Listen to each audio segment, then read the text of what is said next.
Pernah dengar istilah jenis box speaker macam-macam?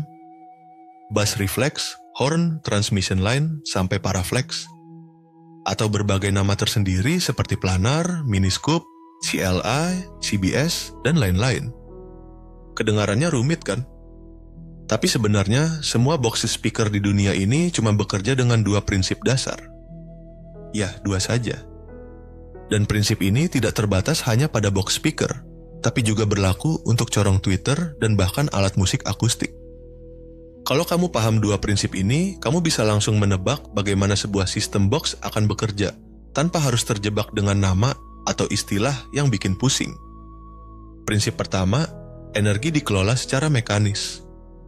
Driver speaker bergerak maju mundur menghasilkan tekanan udara. Dalam sistem mekanis, gerakan kon dibantu dengan bagian fisik box, seperti port atau ruang tertentu.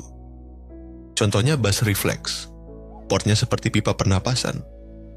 Kone mendorong udara, port ikut bernafas, dan hasilnya suara bass lebih kuat. Port memang bersuara, tetapi suara tersebut bukan berasal dari kon bagian belakang driver. Hanya gerakan udaranya yang diambil, dan gerakan udara di dalam port itulah yang menghasilkan suara sendiri. Prinsip kedua, energi dikelola secara akustik. Di sini bukan lagi sekadar gerakan kon, tetapi bagaimana gelombang suara yang dihasilkan kone dipantulkan dan diarahkan di dalam ruang box. Misalnya horn. Kon sebenarnya kecil, tapi dengan saluran horn, suara bisa diperbesar dan diproyeksikan lebih jauh. Atau transmission line yang memanfaatkan saluran panjang untuk memandu gelombang frekuensi tertentu. Kedua prinsip ini sama-sama penting. Dan kalau digabungkan, muncullah konsep hybrid. Box yang memanfaatkan fisik untuk memperkuat driver sekaligus mengatur resonansi ruang. Inilah kenapa ada banyak desain unik, eksperimen, dan variasi baru bermunculan. Sekarang, bagian yang sering bikin salah paham, nama box speaker. Misalnya box planar.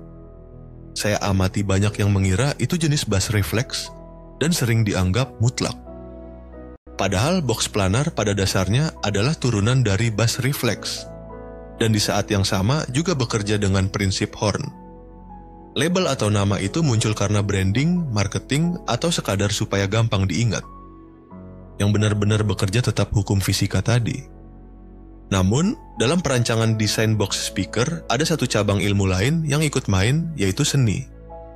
Karena meski fisikanya sama, hasil akhirnya bisa terasa sangat berbeda. Ada box yang bikin bass terasa panjang dan dalam. Ada yang bikin hentakan cepat dan kencang.